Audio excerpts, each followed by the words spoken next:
Kalau saya pikir saya mau doakan ini, Kejadian 26 ayat 4. Mau dibacakan? Kejadian 26 ayat 4 adalah, Aku akan membuat banyak keturunanmu seperti bintang di langit. Aku akan memberikan kepadamu keturunan seluruh negeri ini. Biar lebih banyak anak-anak Tuhan percayakan. Mari kita berdoa ya. Bapa dalam surga, kami bersyukur ya Tuhan untuk ayah-ayah yang Tuhan percayakan keturunan untuk mereka besarkan, untuk mereka didik di dalam takut akan Tuhan. Kami bersyukur ya Tuhan untuk semua anugerah kekuatan yang masih Engkau berikan selama ini. Kami berdoa biar kiranya Engkau yang boleh memberikan kepada setiap ayah satu anugerah untuk mereka boleh menjadi contoh teladan yang hidup, di mana anak-anak boleh melihat kepada ayah-ayah mereka dan mereka boleh melihat gambaran Bapa di surga. Kami berdoa Engkau yang memberikan kesabaran, Engkau yang memberikan hati yang terus bergantung kepada Tuhan di dalam membesarkan anak-anak. Terima kasih ya Bapak, kami juga berdoa untuk seluruh kebaktian sore pada hari ini. Melalui firman yang kami akan bahas hari ini boleh memberikan kekuatan, boleh memberikan pengharapan di tengah-tengah segala kesulitan, tantangan yang kami hadapi. Di dalam nama Tuhan Yesus kami berdoa dan bersyukur. Amin. Silakan duduk. Kita akan lanjutkan ya dari Keluaran ketiga dan keempat gitu. Nah, kita sudah membahas di dalam seri ini, seri tentang merespon panggilan Tuhan. Bapak Ibu, saudara sekalian, di dalam beberapa minggu yang lalu kita membahas tentang bagaimana ketika Musa dipanggil oleh Tuhan dan dia merasa, siapakah saya? Saya nggak mampu gitu ya untuk melawan Firaun, untuk membebaskan bangsa Israel dari satu misi yang begitu besar. Saya nggak bisa Tuhan, siapalah saya gitu. Lalu kita sudah membahas juga tentang nama Tuhan di dalam khotbah minggu yang sebelumnya juga. Nah, hari ini kita membahas lanjutan daripada tentang panggilan Tuhan ya, dan bagaimana kita sebagai umat Tuhan yang diwakilkan oleh Musa bisa merespon panggilan Tuhan. Di dalam satu artikel yang saya baca ya, ada satu penulis menulis refleksi begitu. Ketika saya melihat jurnal, nah dia sedang menemukan jurnal lama dia begitu. Dan dia membaca kata-kata yang telah saya tulis bertahun-tahun sebelumnya. Tuhan, saya tidak dapat tahan menangani situasi ini lagi. Saya tidak tahu harus berbuat apa. Saya sepertinya sudah tidak bisa tanggung beban hidup berat ini. Keadaan hidup sudah berubah, semuanya runtuh dan dunia saya berantakan. Dan ketika dia flashback, dia melihat ini situasi kehidupan yang dia hadapi. Nah, kalau kita sebagai teman dari sang penulis tersebut ya, kalimat penghiburan apa yang kita bisa berikan kepada orang yang sedang menghadapi beban yang begitu berat ya, seperti menanggung batu yang begitu besar. Mungkin kita akan bisa berkata seperti yang seringkali kita dengar ya, satu kutipan, tenang bro, tenang sis. Tuhan tidak akan memberi kita lebih daripada apa yang kita dapat tanggung. Sekali lagi ya, God will never give you more than you can handle. Nah, ini sering banget ini ya, ini menjadi ayat yang sering diberikan sebagai penghiburan. Dan secara sekilas kita bisa ngangguk-ngangguk ya, dan bisa terhibur juga saudara. Tapi yang saya ingin bahas hari ini adalah kalimat tersebut ternyata tidak sepenuhnya benar. Kalimat tersebut memang dari permukaan terlihat begitu menghibur ya, comforting begitu. Tapi sang penulis sendiri berkata ya, kalau ada temannya datang dan memberikan kalimat tersebut gitu, dia bukannya terhibur, dia justru tersinggung gitu. Dia akan berkata, coba ya, saya lagi stres-stresnya, saya mungkin sedang contemplating untuk bunuh diri, terus kamu datang memberikan kalimat-kalimat penghiburan yang begitu gampang. Coba sini saya tonjok kamu, biar kamu tahu gitu, kamu bisa tahan tanggung tonjokanku ini atau enggak gitu. Nah, ini gambaran dari orang yang betul-betul menghadapi, dan dia berkata kalimat tersebut tidak benar-benar menghibur dia gitu, malah justru bikin kesel. Tetapi bagi orang sebagian yang lain mungkin adalah ketika kita menghadapi masalah besar yang terjadi atau yang menjadi insting kita adalah, apa sih kalau kita menghadapi masalah besar? Kalau saudara ada ini ya, pohon sedang tumbang menuju kepada saudara, hal yang instingtif adalah kita menghindar ya. Kita kabur gitu, kita menghindar gitu.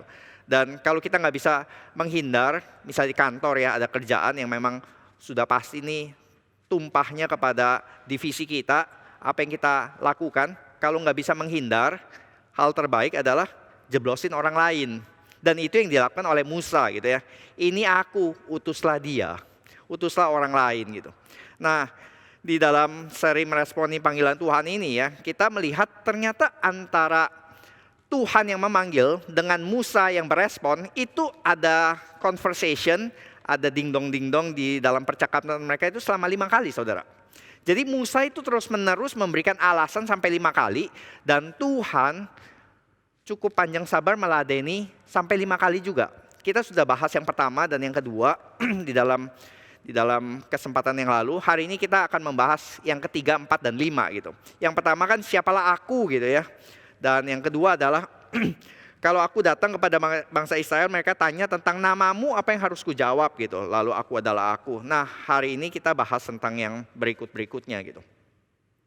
Saudara, sekali lagi kalau meresponi panggilan Tuhan ya, itu bukan gambaran yang seringkali idealis seperti kalau kita membaca itu gambaran kita adalah prajurit-prajurit dan Tuhan itu adalah jenderal ketika dia berkata siap, semua langsung siap menjawab panggilan Tuhan dengan sigap, dengan siap gitu.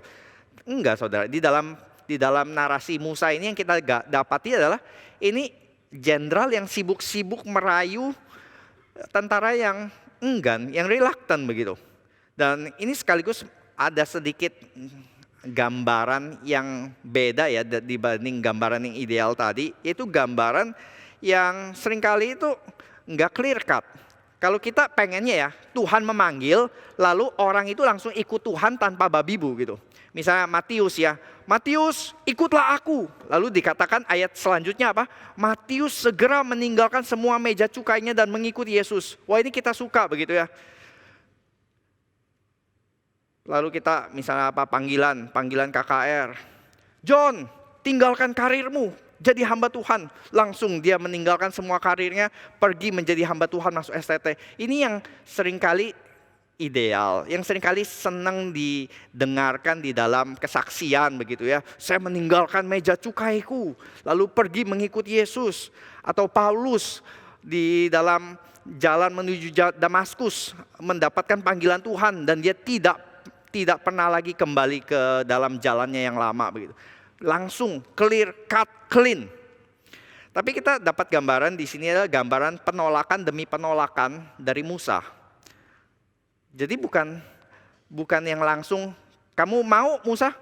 Oke, bukan. Tapi yang saya ada ini, saya ada itu sampai 5 kali. Sekaligus juga gambaran apa? Gambaran tentang betapa susahnya Musa menjawab panggilan Tuhan, sekaligus juga gambaran betapa sabarnya Tuhan terhadap Musa, terhadap orang yang dipanggilnya. Kesabaran yang mengakomodasi kesulitan dan keengganan manusia. Ini saja sudah mestinya memberikan gambaran, menghancurkan gambaran di mana manusia itu nggak ada peran sama sekali ya. Totally hanya peranan Tuhan.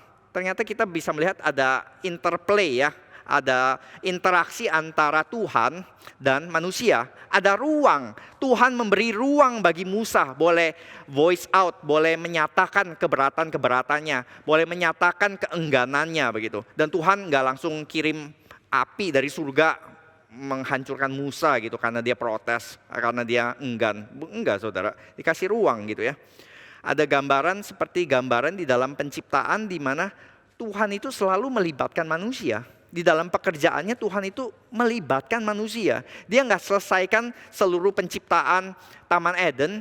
Dia memberikan nama, terus dia melibatkan manusia yang memberi nama dan mengekstensi Taman Eden sampai ke seluruh bumi lainnya gitu. Nah ini yang kita bisa lihat gitu. Ada resikonya tentu ya. Kalau dia melibatkan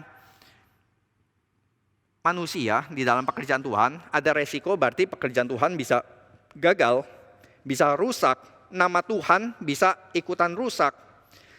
Saudara yang ayah-ayah tadi ya, kita tahu ya kalau kita melibatkan anak kita beresin rumah, hasilnya belum tentu beres kan. Dan seringkali bukannya tambah beres, tambah berantakan. Itu yang terjadi ketika kita melibatkan orang lain, kita melibatkan anak kecil gitu ya, yang gak becus gitu. Sama ketika Tuhan melibatkan manusia di dalam ketidakbecusan kita, berpotensi untuk merusak nama Tuhan juga. Dan itu yang terjadi di sini. Dan Musa disuruh melakukan mission impossible, melawan the great empire of Egypt gitu, Mesir. Dan dia perlu backing, dan Tuhan memberikan backingnya ya, memberikan 3 backing gitu. Nah ini yang kita baca dulu dari pasal 3, ayat yang ke-15 sampai ke-22. Saya akan bacakan dan nanti di layar akan tampil ayat-ayatnya ya. Selanjutnya berfirmanlah Allah kepada Musa, beginilah kau katakan kepada orang Israel, Tuhan Yahweh Allah nenek moyangmu, Allah Abraham, Ishak dan Yakub telah mengutus aku kepadamu. Itulah namaku untuk selama-lamanya dan itulah sebutanku turun-temurun. Pergilah, kumpulkanlah para tua-tua Israel dan katakan kepada mereka, Tuhan Allah nenek moyang, Allah Abraham, Ishak dan Yakub telah menampakkan diri kepadaku serta berfirman, aku telah mengindahkan kamu juga apa yang dilakukan kepadamu di Mesir. Jadi aku telah berfirman, aku akan menuntun kamu keluar dari kesengsaraan di Mesir menuju negeri orang Kanaan, orang Het, Amori, Feris, Hewi, Yebus, ke satu negeri yang berlimpah-limpah susu dan madunya. Dan apabila mereka mendengarkan perkataanmu, maka engkau harus beserta para tua-tua Israel pergi kepada Raja Mesir dan kamu harus berkata kepadanya, Tuhan Allah orang Ibrani telah menemui kami, oleh sebab itu izinkanlah kiranya kami pergi ke padang gurun 3 hari perjalanan jauhnya, untuk mempersembahkan korban kepada Tuhan Allah kami. Tetapi aku tahu bahwa Raja Mesir tidak akan membiarkan kamu pergi kecuali dipaksa oleh tangan yang kuat. Tetapi aku akan mengacungkan tanganku dan memukul Mesir dengan segala perbuatan yang ajaib yang akan kulakukan di tengah-tengahnya. Setelah itu ia akan membiarkan kamu pergi. Nah, aku akan membuat orang Mesir bermurah hati terhadap bangsa ini sehingga apabila kamu pergi, kamu tidak pergi dengan tangan hampa. Yang pertama saudara yang dinyatakan oleh Keluaran 3 ini ya, ada 3 backing ya. Saudara kemarin kita baca berita ya, bahwa ini contoh ya, Ukraine katanya confident menang karena sudah dapat backing dari negara-negara Eropa dan NATO dan Amerika untuk mensuplai segala persenjataan yang dia butuhkan gitu. Ini negara kecil tapi confident bisa lawan Rusia yang besar gitu. Karena apa? Karena punya backing.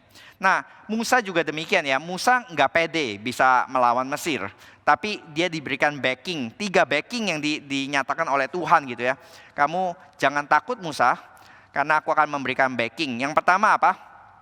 Yaitu adalah yang backing kamu siapa Musa? Aku adalah Tuhan yang berjanji. Aku sudah berjanji kepada Abraham, Ishak dan Yakub, nenek moyangmu. Dan sekarang aku akan bertindak menunaikan janji. Dia bukan Allah yang lupa akan janjinya. Dia Allah yang bertindak sesuai dengan firman-Nya. Kalau dia sudah berfirman, dia tidak akan back out daripada janjinya. Dia orang yang gak pernah, Tuhan adalah Tuhan yang tidak pernah ingkar janji. Kalau kita bisa berkata demikian. Ini yang pertama saudara. Yang kedua adalah dikatakan dia adalah Tuhan yang maha tahu. Aku tahu. Aku tahu bahwa nanti waktu kamu pergi, para tua-tua akan mendukung kamu. Jadi ada 2 hal yang Tuhan kasih tahu kepada Musa ya. Musa, kamu pergi. Nanti tua-tua, pemimpin-pemimpin Israel akan mendukung kamu. Tapi aku juga tahu, nanti Raja Mesir tidak akan mengizinkan. Ini ya, kita bisa melihat dia menyatakan dirinya sebagai, kalau dalam bahasa teologi ya, omniscience God, omniscience God. Tuhan yang maha tahu gitu ya. Dia tahu masa depan, dia tahu hasilnya bahkan sebelum misinya berjalan. Yang ketiga adalah dia katakan Tuhan adalah Tuhan yang omnipotent, yang maha kuasa, yang powerful, all powerful. Dia tahu bahwa Mesir tidak akan dengan begitu gampang melepaskan kecuali apa? Kecuali dengan Allah akan mengacungkan tangannya dan memukul Mesir dengan segala perbuatan yang ajaib. Jadi kita tahu ini yang 3 hal ini yang menjadi backing yang powerful bagi Musa. Karena percuma ya kalau negara-negara Uni Eropa maupun Amerika backing Ukraine cuman dengan 2 hal yang pertama begitu ya. Oke, aku akan tepatkan janji, kirim peralatan, equipment. Dan aku akan kirim mesin radar yang paling canggih supaya kamu tahu musuh ada di mana. Tapi enggak memberikan misil atau rudal atau tank atau yang lain gitu ya, nggak all powerful. Ya percuma ya, kita tahu musuh tapi nggak bisa ngapa-ngapain. Percuma janji-janji tapi tidak bisa berbuat apa-apa. Itu seperti dokter yang tahu diagnosa tapi nggak tahu obat yang mana untuk bisa menyembuhkan. Ekonom yang tahu ini resesi akan terjadi tapi tidak berdaya untuk merubahnya. Maka Tuhan bukan demikian. Tuhan adalah Tuhan yang serba tahu, yang maha tahu, tapi juga maha kuasa gitu. Nah demikian mestinya ini kan akan memberikan kekuatan ya, kelegaan bagi Musa ya. Oh tenang, backingku kuat. Backingku ini Allah yang maha tahu dan Allah maha kuasa. Saudara kalau misalnya tadi ya negara kecil Ukraine gini bisa dapat janji dan pasti ditepati dan akan dikirim peralatan-peralatan yang saya akan kirimkan, misalnya ada 5.000 tank, 10.000 helikopter dan ini ya pasti tidur tenang presidennya karena ini sudah melebihi dari apa yang Rusia punya. Nah itu mestinya memberikan ketenangan, tapi Musa nggak tenang. Musa tetap tidak tenang ya. Nah kita mulai ini objection yang ketiga ya, keberatan yang ketiga gitu, yang dicatat di dalam pasal keempat ayat yang pertama. Oke, saya bacakan. Lalu sahut Musa, bagaimana jika mereka tidak percaya kepadaku dan tidak mendengarkan perkataanku, melainkan berkata, Tuhan tidak menampakkan diri kepadamu. Dan Tuhan berfirman kepadanya, apakah yang ada di tanganmu itu? Jawab Musa, tongkat. Oke, itu nanti selanjutnya gitu. Kita bahas dulu ayat yang pertama, saudara. Ini ya, saya rasa ini keberatan yang cukup valid ya. Keberatan yang sangat beralasan. Karena yang namanya pemimpin itu memang sangat berkaitan dengan trustworthy, dengan kepercayaan. Bagaimana kalau nanti orang-orang Israel itu nggak percaya sama saya?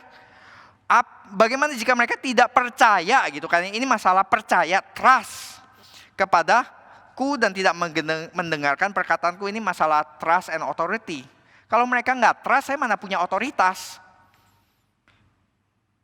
Kalau saudara tidak trust kepada seseorang yang dijadikan pemimpin, ya saudara juga nggak akan memberikan otoritas. Dia nggak punya otoritas atas saudara. Saudara juga nggak akan nurut begitu ya kepada pemimpin yang saudara tidak trust gitu.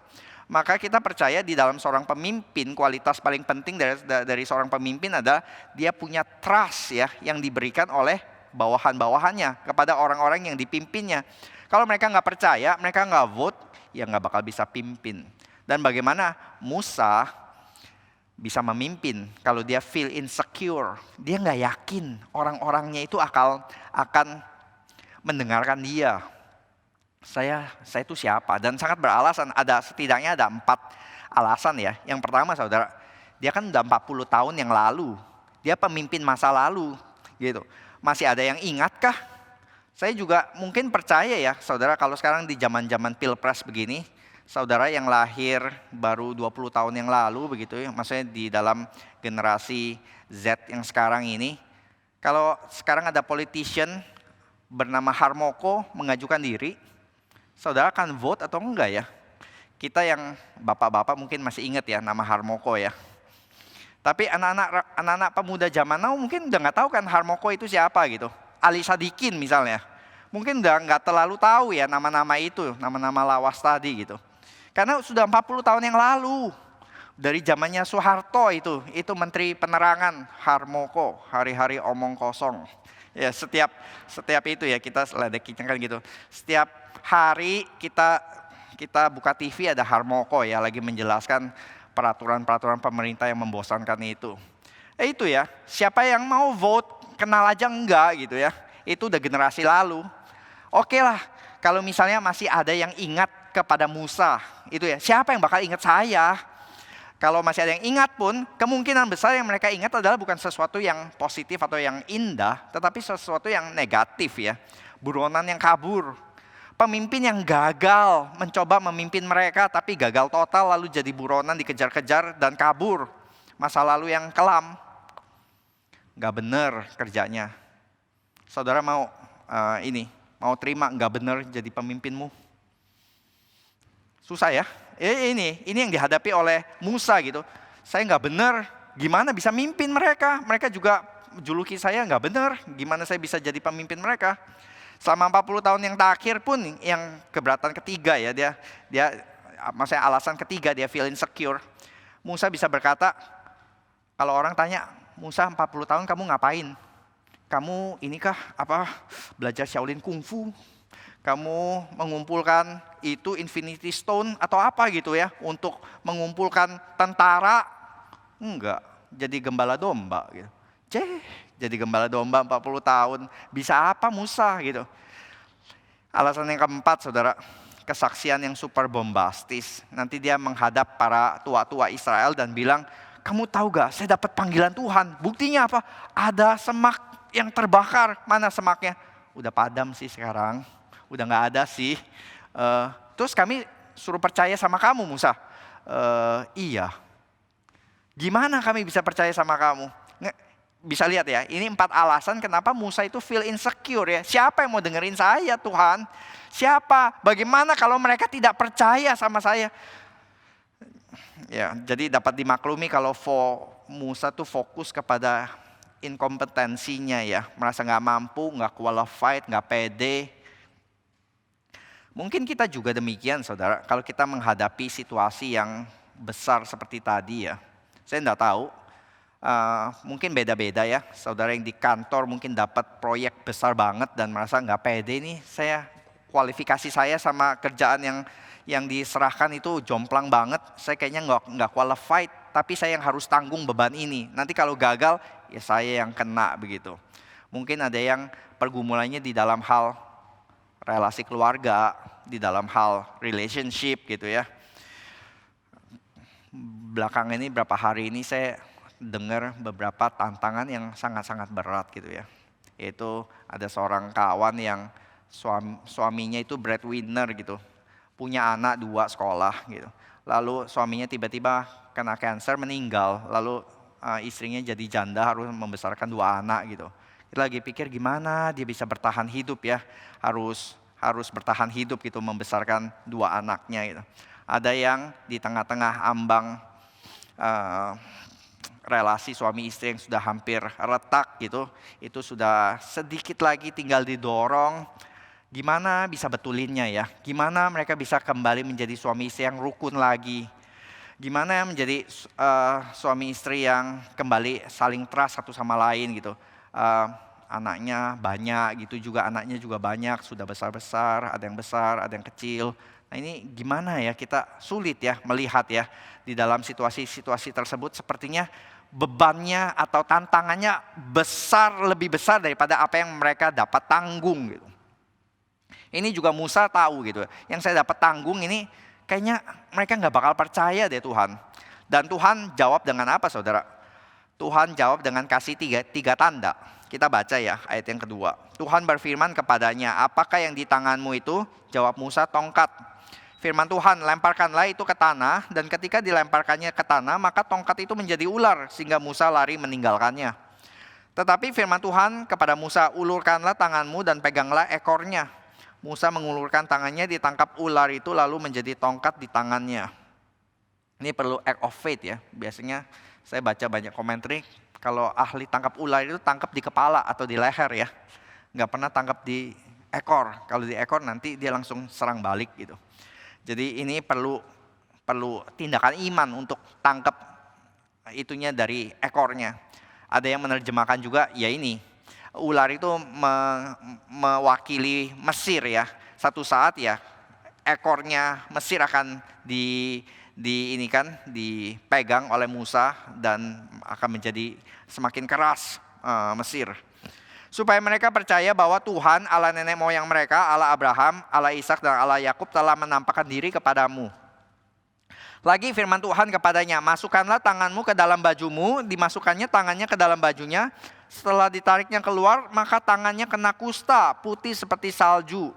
Sesudah itu firman-Nya, masukkan tanganmu kembali ke dalam bajumu. Musa memasukkan tangannya kembali ke dalam bajunya dan setelah ditariknya keluar, maka tangannya itu pulih kembali seperti seluruh badannya. Jika mereka tidak percaya kepadamu dan tidak mengindahkan tanda mujizat yang pertama, tongkat menjadi ular, maka mereka akan percaya kepada tanda mujizat yang kedua, tangan yang menjadi kusta dan sembuh kembali. Dan jika mereka juga tidak percaya kepada kedua tanda mujizat ini dan tidak mendengarkan perkataanmu, maka engkau harus mengambil air dari sungai Nil, harus kau curahkan di tanah yang kering, lalu air yang kau ambil itu akan menjadi darah di tanah yang kering itu. 3 tanda ya Tuhan, 3 tanda. Dan 3 tanda itu ada kesamaan ya. Kesamaan ada dari satu hal berubah menjadi satu hal yang lain.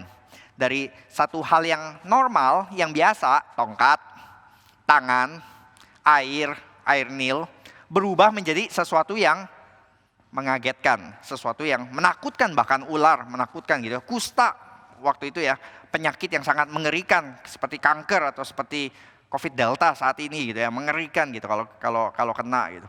Bahkan nggak sembuh gitu, nggak ada obatnya. Jadi ini ya sesuatu yang menjadi tanda yang menyatakan kebesaran Tuhan, kehebatan Tuhan gitu.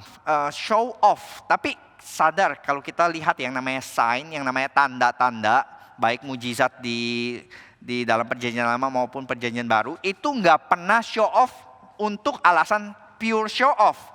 Tapi show off supaya mereka percaya. Tadi ditulis berkali-kali.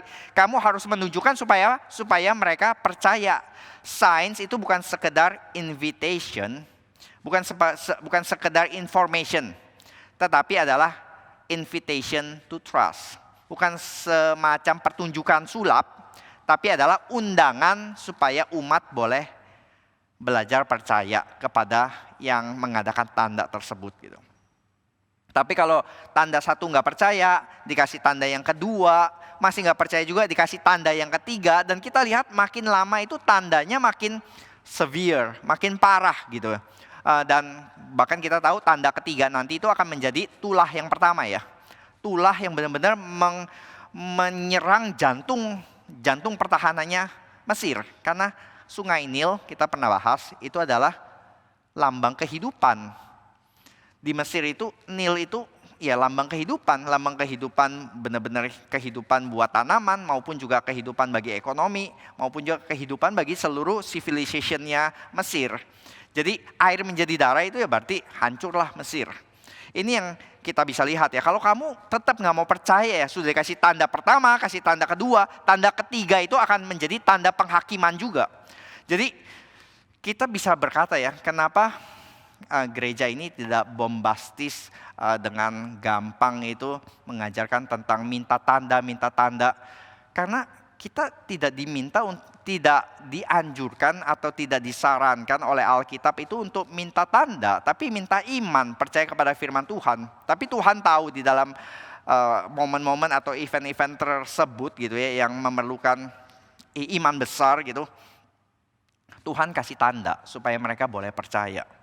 Dan tapi ada bahaya ya saudara, kalau sudah diberikan tanda dan tetap tidak mau percaya, maka akan datang penghakiman.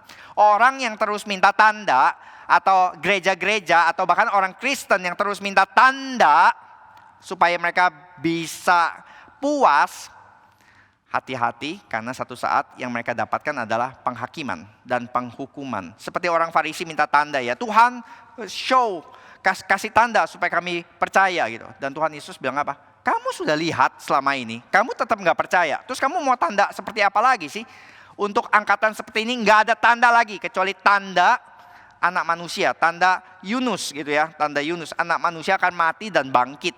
Dan buat kamu nggak dapat berkat di dalam kerajaan surga. Tapi mereka yang percaya, mereka yang beriman, mereka yang akan mendapatkan iman. Kamu terus lihat tapi kamu mengeraskan hati. Dan ini yang berbahaya gitu ya, yang mengerikan. Tanda itu bisa bikin orang percaya, tapi tanda juga bisa bikin orang yang mengeraskan hati makin keras dan makin tidak percaya. Jadi tanda itu ya dua jalan tadi ya, yang diberi iman, yang punya iman akan percaya, yang mengeraskan hati seperti Firaun akan dapat tulah, akan dapat penghakiman nanti. Lalu objection, keberatan Musa yang keempat ya, di ayat yang ke-10. Lalu kata Musa kepada Tuhan, Tuhan, aku ini tidak pandai bicara, dahulu pun tidak, dan sejak engkau berfirman kepada hamba-Mu ini pun tidak. Sebab aku berat mulut dan berat lidah. Berapa kilo ya? Tetapi Tuhan berfirman kepadanya, siapakah yang membuat lidah manusia? siapakah yang membuat orang bisu atau tuli, membuat orang melihat atau buta? Bukankah aku, yakni Tuhan Yahweh? Oleh sebab itu pergilah, aku akan menyertai lidahmu dan mengajar engkau apa yang harus kau katakan. Ini ya, dia berkata aku berat lidah dan berat mulut dan berat lidah. Nah saudara bisa lihat ya, menariknya di dalam posisinya Musa itu ada kata aku muncul berkali-kali. Tuhan, aku tidak pandai bicara, aku berat mulut, aku berat lidah gitu. Berkali-kali gitu. Fokusnya kepada aku. Fokusnya kepada aku nggak bisa. I simply can. Aku nggak bisa Tuhan. Nah ini banyak perdebatan saudara. Ini apakah Musa memang punya ini ya penyakit mulut tertentu, maksudnya di dalam lafal, apakah dia gagap atau apakah dia punya kesulitan berbicara tertentu? Rasanya tidak, saudara. Saya menemukan ada satu tulisan yang menarik, enggak gitu ya. Ini bukan masalah Musa itu sulit bicara atau dia tidak punya keahlian orasi atau dia gagap gitu. Bukan, saudara. Ini memang gaya bahasa di dalam waktu itu ya. Orang mau menolak sesuatu di dalam tanggung jawab yang besar, biasanya dia akan mengutarakan satu alasan yang dia bisa berikan tentang ketidakmampuan dirinya. Padahal kalau kita lihat nantinya Musa itu orator yang bagus gitu ya. Dia nantinya juga nggak perlu Harun, bahkan dia bisa ngomong berapi-api. Dia tulis 5 kitab Musa ini, dia bisa ngomong dengan baik kepada Firaun maupun kepada bangsa Israel. Nah ini disandingkan dengan misalnya waktu Daud ya berkata ya, siapakah aku yang layak menjadi menantu raja? Saya ini bukan siapa-siapa. Loh, zaman itu pun Daud sudah menjadi seorang jenderal yang terkenal, tapi dia masih merendahkan dirinya ya. Itu memang gaya merendahkannya Asian culture kayak zaman kita sekarang ya. Gua nggak bisa lah. Gua nggak ngerti apa-apalah. Kamu grandmaster bisa main catur?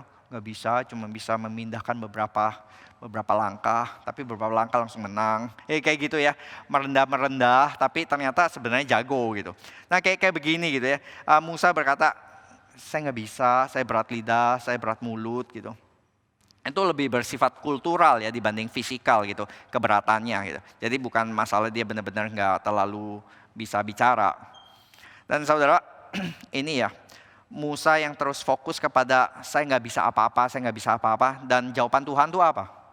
Jawaban Tuhan bukan sekali lagi, bukan berkata, kamu bisa Musa, kamu harusnya bisa, karena kamu sudah dilatih di dalam Universitas Kairo selama 40 tahun pertama, kamu sudah lulus kok itu mata kuliah orasi dengan nilai A, cum laude kan kamu, jangan bohong kamu Musa.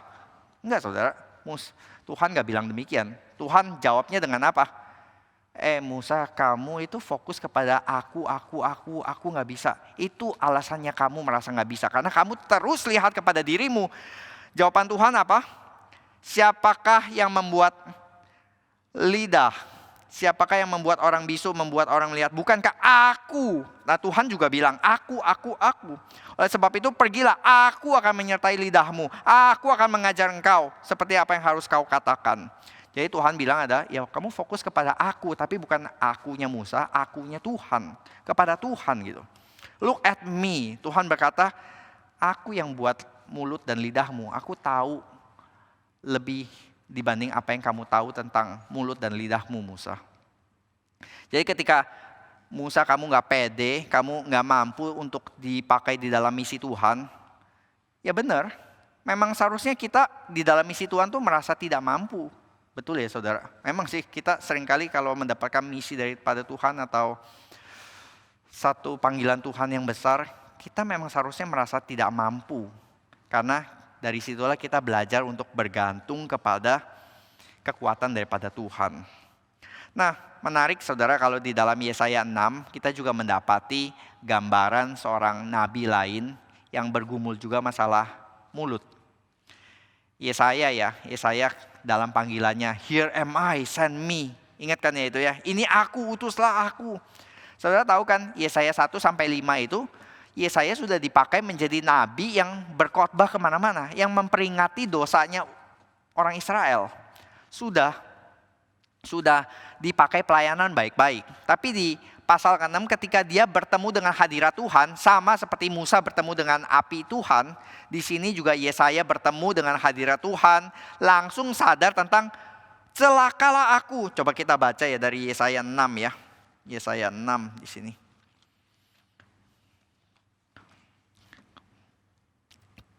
Ayat kelima, celakalah aku binasa sebab aku ini seorang yang najis bibir. Dan aku tinggal di tengah-tengah bangsa yang najis bibir. Sebab mataku telah melihat sang raja, yakni Tuhan Yahweh semesta alam. Tetapi seorang daripada serafim terbang mendapatkan aku, dan di tangannya ada bara yang diambilnya dengan sepit di atas mezbah. Ia menyentuhkan kepada mulutku serta berkata, lihat ini telah menyentuh bibirmu. Maka kesalahanmu telah dihapus dan dosamu telah diampuni. Lalu aku mendengar suara Tuhan berkata, siapakah yang akan kuutus? Siapakah yang mau pergi untuk aku? Maka sahutku, ini aku, utuslah aku. Menarik ya, sama-sama lihat hadirat Tuhan, sama-sama melihat tentang ketidakmampuan dirinya. Tapi respon Musa dan respon Yesaya bertolak belakang. Yesaya berkata, ini aku, utuslah aku Tuhan. Musa berkata, ini aku, utus orang lain. Nah itu yang dicatat di dalam objection terakhir. Objection kelima di ayat yang selanjutnya ya.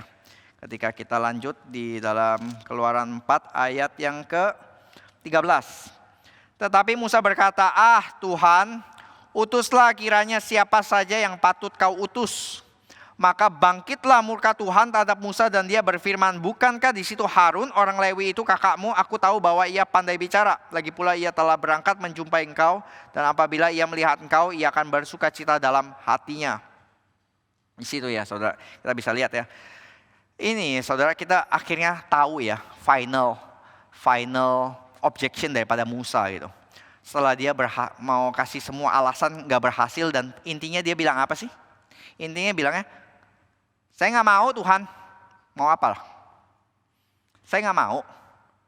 Misi besar, saya gak bisa, siapalah saya. Nanti mereka gak percaya sama saya.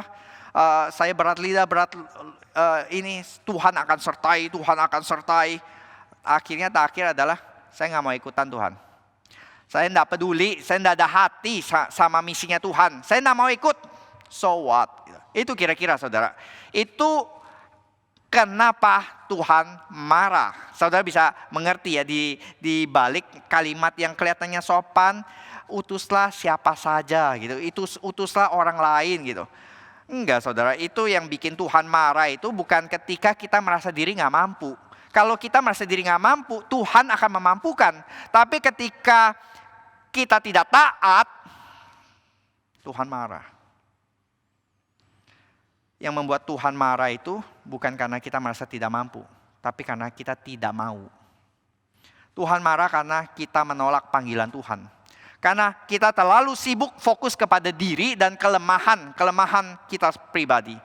Kepada ketidakmampuanmu dan bukan berfokus kepada Tuhan dan janji dan kekuatannya untuk mendampingimu. Ini yang menjadi problem di dalam objection number 5. Apa sih saudara tadi ya salahnya daripada kalimat Tuhan tidak akan memberi lebih daripada apa yang kamu dapat tanggung? Apa sih salahnya dari kalimat itu? Salahnya adalah seperti kesalahan Musa. Kesalahan dari kalimat itu adalah mungkin tujuannya baik gitu ya. Motivasinya baik gitu. Tapi ya teman-teman Ayub juga motivasinya baik ya. Motivasi baik bukan berarti benar. Bukan berarti tidak perlu dikritik. Karena Tuhan juga marahin kok teman-teman Ayub gitu. Walaupun motivasi mereka awalnya baik gitu. Mungkin motivasinya mengencourage, mendorong gitu. Tapi ternyata hasilnya bisa menjadi hasil yang buruk gitu di dalam kalimat tadi ya. Tuhan tidak akan pernah memberi engkau lebih daripada apa yang engkau dapat tahan. Nah gimana kalau tadi seperti orang tadi yang di dalam benar-benar dalam kondisi yang berat sekali gitu ya. Dan dia berkata, loh saya seharusnya bisa tahan kan?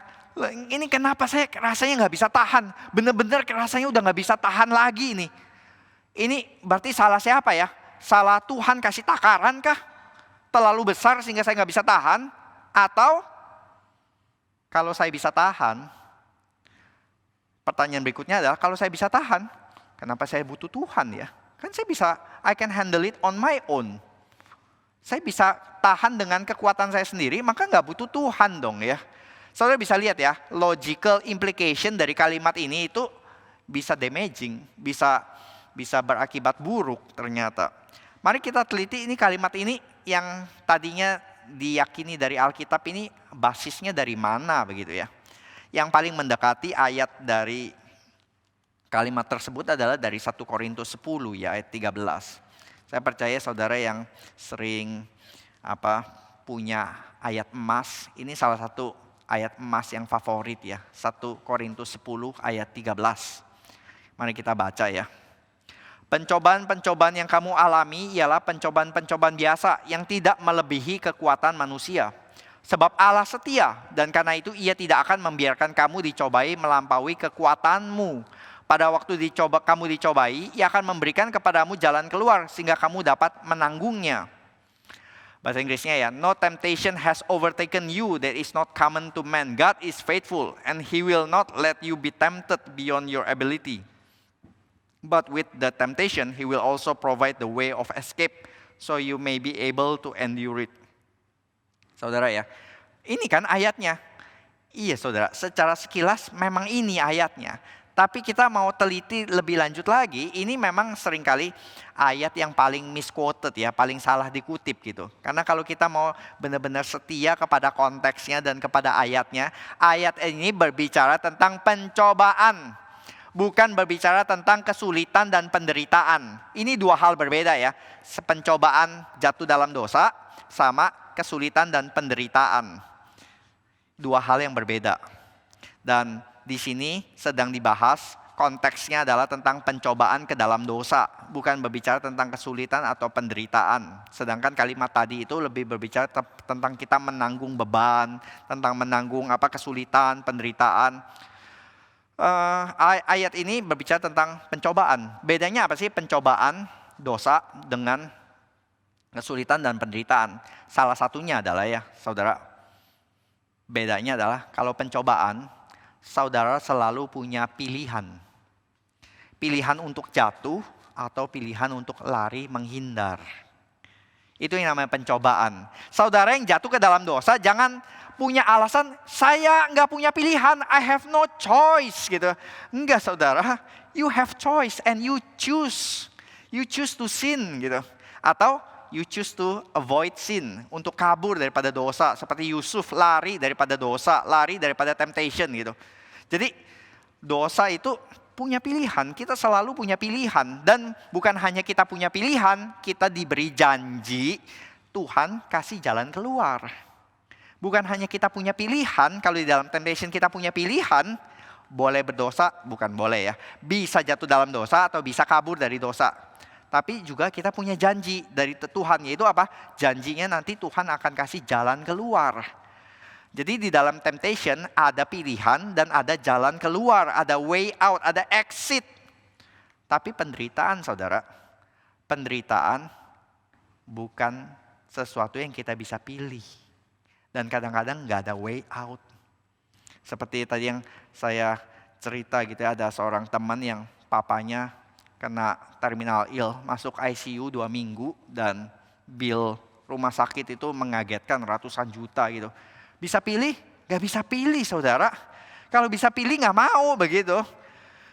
Tetapi ini yang terjadi gitu. Maksudnya temptation to sin, you have choice and you have exit way. Di dalam kesulitan, penderitaan, suffering, kadang-kadang kita simply don't have choice. Kita bahkan gak bisa memilih.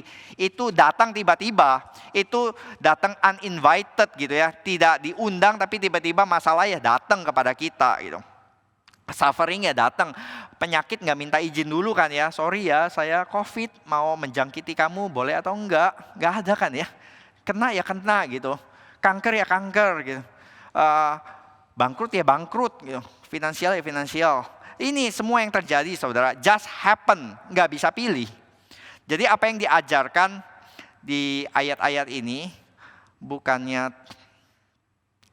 tentang suffering ya. Ayat 1 Korintus 10:13 berbicara tentang temptation.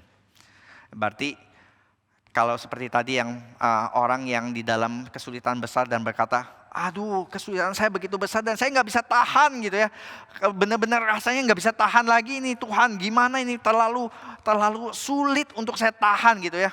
Emosi jiwanya gitu kalau di dalam hal relasi, di dalam hal finansial rasanya nggak akan bisa melunasi atau yang lain.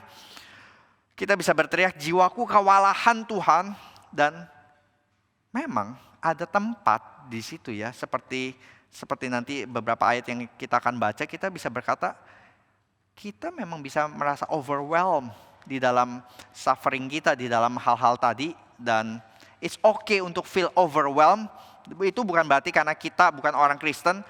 Ada orang yang bisa berkata kan ya, mungkin ya ini ya, berkata, ini seringkali kalau Tuhan memberikan apa yang lebih daripada apa yang kita tanggung, lalu kita bisa berkata, ya ini nih jadinya saya merasa saya bukan orang Kristen. Karena kalau orang Kristen seharusnya bisa tanggung, loh saya kok nggak bisa tanggung, jangan-jangan saya bukan orang Kristen. Jadi kalimat tadi, ayat tadi ya, misquoted verse tadi itu berbahaya di dalam hal tadi saudara. Kita sebagai ayah ya saudara, ayah-ayah ya, Father's Day, kita sering kali nggak tega ya kasih beban yang berat kepada anak-anak kita ya.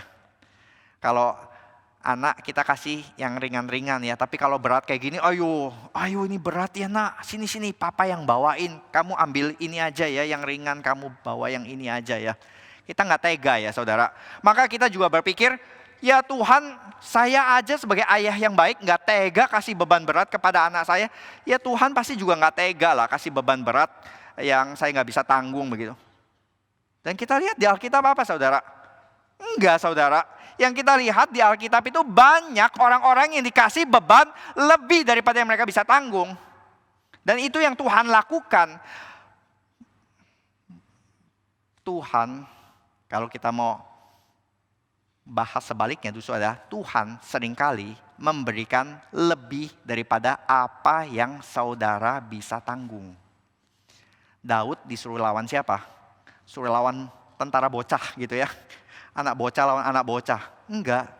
Daud disuruh lawan Goliat yang bigger that he can handle. Bigger than he can fight. Daud pernah lawan apa? Serigala dan beruang. Terus juga Gideon lawan Amalek gitu ya. Tentaranya Gideon berapa sih? 32.000 lawan tentaranya 120.000. Satu banding berapa saudara? 30 lawan 120, 1 banding 4 ya. Kita bisa berkata kalau 32.000-nya ini Kopassus semua gitu ya, Navy SEAL semua, lawan 120.000 ya bisa gitu, 1 banding 4 bisa gitu. Tentaranya si Alexander the Great aja 1 banding 16 pun juga bisa gitu. Tapi 32.000 disuruh pulang sampai 300 saudara. 300 lawan 120.000 itu mau Rambo semua, mau Iron Man semua gitu, agak susah menang kayaknya. 300 gitu ya, 300 Spartan pun lawan 120.000 agak susah menang gitu saudara. Ini gimana ya? Ya justru itu di situ mau dibilang ya, supaya Gideon jangan berpikir dia hebat dan mencuri kemuliaanku. Maka Tuhan kasih kurangin tentaranya sampai 300 supaya more than what he can handle. Lebih daripada apa yang dia bisa tanggung. Gak mungkin menang istilahnya begitu ya saudara. Supaya benar-benar sadar kalau menang ini pasti pekerjaan Tuhan. Ini pasti kekuatan daripada Tuhan. Kalau contoh-contoh Daud, Gideon tadi belum convince saudara, maka kita lihat tulisan Paulus sendiri ya, di 2 Korintus 1. Kita baca di 2 Korintus 1 ya.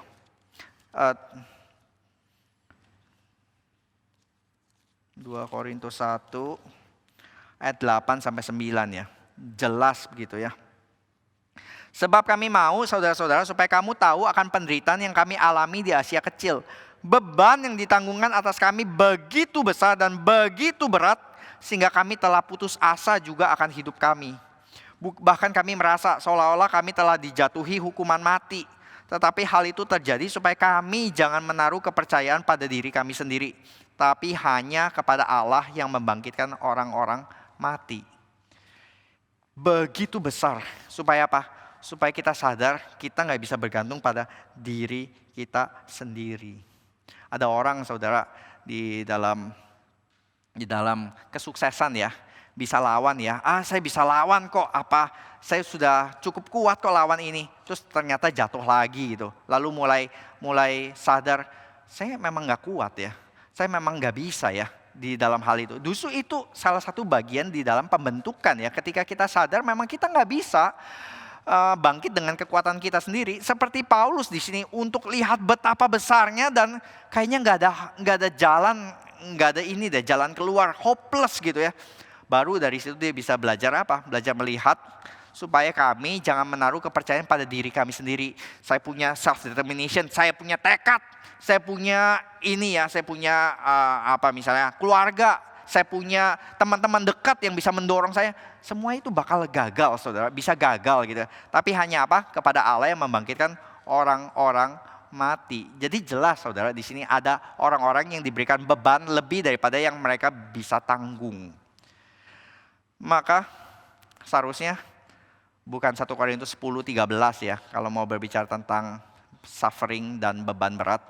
Mungkin yang lebih tepat adalah ayat daripada 2 Korintus 12 ayat 9. Mari kita baca ya, 2 Korintus 12 ayat 9. 2 Korintus 12 ayat 9. Tetapi jawab Tuhan kepadaku, cukuplah kasih karuniaku bagimu, sebab justru di dalam kelemahanlah kuasaku menjadi sempurna. Sebab itu terlebih suka aku bermegah atas kelemahanku, supaya kuasa Kristus turun menaungi aku. Besok PA judulnya adalah ini, bermegah atas kelemahan. Saudara bisa datang untuk dapat pemahaman yang lebih mendetail lagi. Tapi hari ini kita mau sedikit dapat gambaran ya, bahwa di sini ya, kenapa lebih baik saudara? Kenapa 2 Korintus 12 ini lebih cocok dibandingkan 1 Korintus 10:13 tadi yang fokusnya adalah kepada temptation? Karena buat mereka yang menderita itu, orang yang menderita itu rabun pendek saudara, rabun dekat ya, rabun dekat. Nggak bisa lihat jauh gitu, hanya bisa lihat yang dekat sih. Masalah saya begitu besar, dia nggak bisa lihat yang lain-lain. Dan di sini dikatakan apa? 2 Korintus, hal pertama yang kamu harus coba lihat adalah kamu perlu lihat ada anugerah Tuhan di tengah-tengah masalah kamu yang begitu besar. Masih ada anugerah Tuhan bagi kamu yang menderita. Dan yang kedua gitu ya, fokusnya beralih bukan kepada diri pribadi, tapi fokusnya sekarang beralih kepada Tuhan. Kalau sebelumnya aku gak mampu, aku bodoh, aku bego, aku gagal lagi. Yaitu fokusnya kepada diri gitu ya. Tuhan gak akan memberi lebih daripada apa yang dapat kamu tanggung. Fokusnya kepada apa yang dapat kamu tanggung. Tanggunganku, kekuatanku. Bukan saudara, tapi kepada anugerah Tuhan sekarang. Saudara, kalau saudara sedang setir mobil, lalu bensinnya sudah menuju E ya. Pernah gak saudara lagi di jalan, terus baru sadar bensinnya udah hampir empty, sudah E gitu ya. Terus gak tahu nih bagaimana ini, tiba-tiba nanti bisa mogok mendadak atau bagaimana. Apa yang saudara lakukan? Apakah saudara akan minggir ke samping lalu menangisi, aduh mobilku hampir empty, bodoh saya. Udah saya meratap di sini, lalu pukul-pukul diri. Enggak kan ya saudara? Yang saudara lakukan, yang lebih normal dan lebih sehat adalah fokus cari SPBU. Di mana di situ bisa dapat diisi kembali power, kekuatan untuk bisa jalan lebih lanjut lagi. Maka saudara, ya itu yang terjadi di dalam kalau rohani kita sedang empty, itu bukan saya nggak bisa, tapi cari SPBU rohani, cari Tuhan gitu ya. Kita senang banget ya kalau udah empty terus dapat SPBU dan di situ lagi ada beberapa truk yang standby di situ. Jadi nggak bakal kosong SPBU-nya gitu. Itu bakal full of resources di situ. Ini kan ya, jangan fokus kepada tangki bensin kita yang hampir memang kita bakal terus gitu ya, bakal empty karena kita nggak mampu menghadapinya. Tapi cari Tuhan. Dan kesulitannya saudara, di dalam saudara yang menghadapi tekanan berat dan rabun jauh tadi ya, saudara akan digoda setan untuk menjauh daripada anugerah Tuhan. Sedangkan anugerah Tuhan datangnya lewat means of grace. Saudara di katekisasi kan udah dibahas means of grace ya. Itu apa?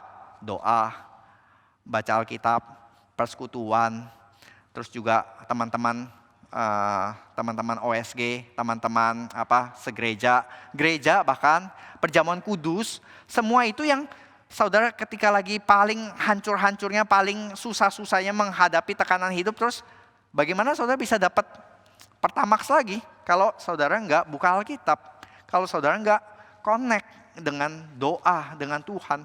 Maka itu ya, jangan menjauhkan diri, tapi justru cari SPBU dan dapatkan kembali aliran-aliran kekuatan melalui means of grace yang Tuhan berikan gitu. Dan yang keempat gitu ya, kenapa ini lebih cocok? Karena ini menghindari dampak negatif ya. Saudara pernah dengar di dalam misalnya kalimat-kalimat motivasi ya, if I can do it, you can do it. Kalau Pak Tong bisa, maka kamu bisa. Terus kita garuk-garuk, enggak deh kayaknya ya. Banyak yang Pak Tong bisa, saya nggak bisa gitu ya.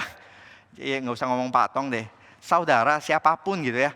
Banyak yang kamu bisa, saya nggak bisa. Banyak yang saya bisa, saudara juga nggak bisa gitu. Maka kita punya tankinya lain-lain gitu ya. Saudara Alphard mungkin tankinya. Saya ini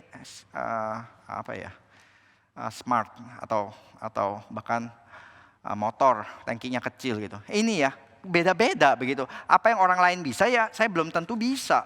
Maka bukan untuk fokus kepada diri atau fokus kepada kok orang itu bisa ya, maka saya mungkin kurang rohani ya seperti dia. Bukan saudara, fokusnya kepada sekali lagi SPBU yang sama gitu ya. Motor kecil, mobil gede, sama-sama dapat kekuatannya di SPBU tadi kan.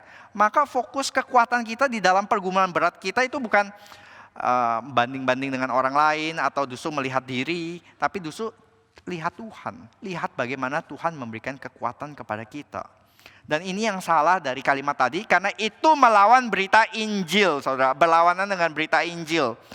Not what you can do, but what Christ has done for you. Kalimat tadi ya, Tuhan gak memberikan lebih daripada apa yang dapat kamu tanggung. Itu fokusnya kepada saudara bisa tanggung, I can do this. Sedangkan Injil selalu berkata, no you can't, only Christ can. Maka ini bahaya dari kalimat tadi, karena itu berlawanan dengan berita Injil. Yang terkesan memang menghibur gitu, tetapi penghiburan yang bukan dari Injil itu bukan penghiburan.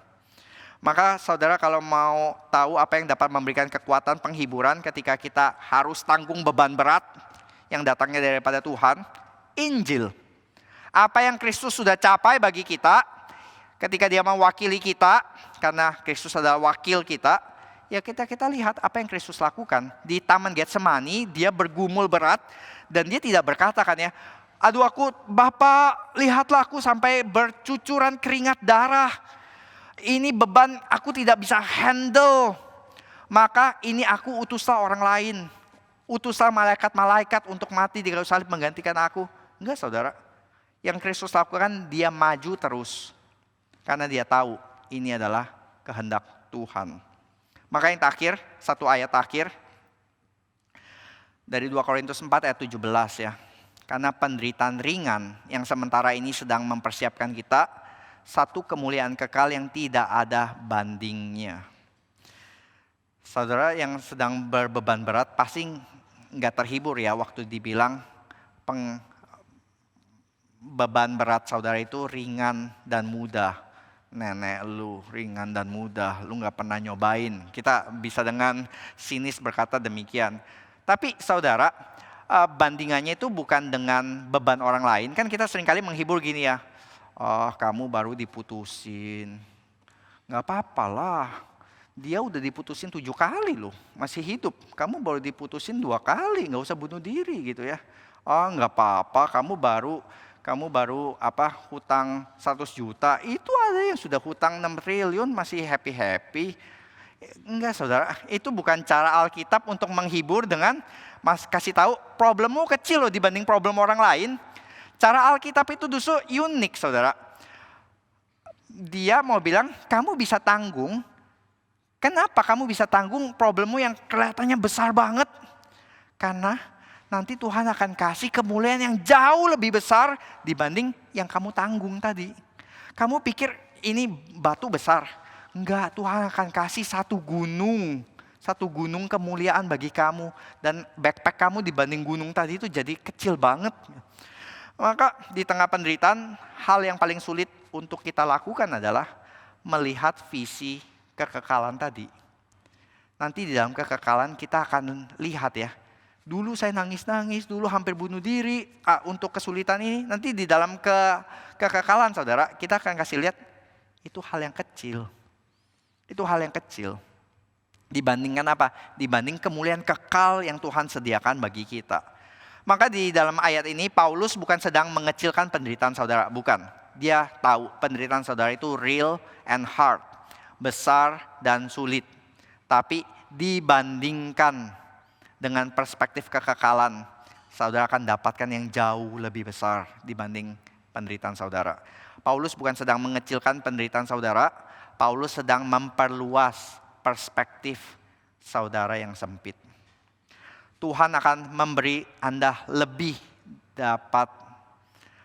yang dapat Anda tanggung, yang saudara dapat tanggung. Tapi kemuliaan yang akan datang jauh-jauh lebih besar daripada yang saudara dapat bayangkan. Mari kita berdoa. Bapa dalam surga, kami bersyukur ya Tuhan untuk janji penyertaan, janji kemuliaan yang Tuhan sediakan. Kami tahu ketika kami harus menghadapi beban masalah, beban kesulitan, beban penderitaan yang kami tanggung seakan-akan itu melebihi daripada apa yang dapat kami tanggung. Kami seakan-akan bisa berkata seperti Paulus, kami nggak mampu lagi untuk menanggungnya ya Tuhan. Tapi justru di situ adalah undangan untuk kami boleh belajar menerima kekuatan daripada Tuhan. Tuhan yang memampukan karena memang kami tidak mampu. Tuhan pakai setiap dari kami, setiap jemaat di dalam setiap pergumulan yang berbeda-beda, di dalam kesulitan yang mereka sedang tanggung, dan mereka mungkin merasa hopeless, merasa helpless. Biarlah firman Tuhan boleh memberikan hope, boleh memberikan help di dalam kesulitan yang mereka sedang hadapi. Terima kasih ya Bapak, kami serahkan setiap dari kami di dalam satu nama Tuhan kami Yesus Kristus. Amin.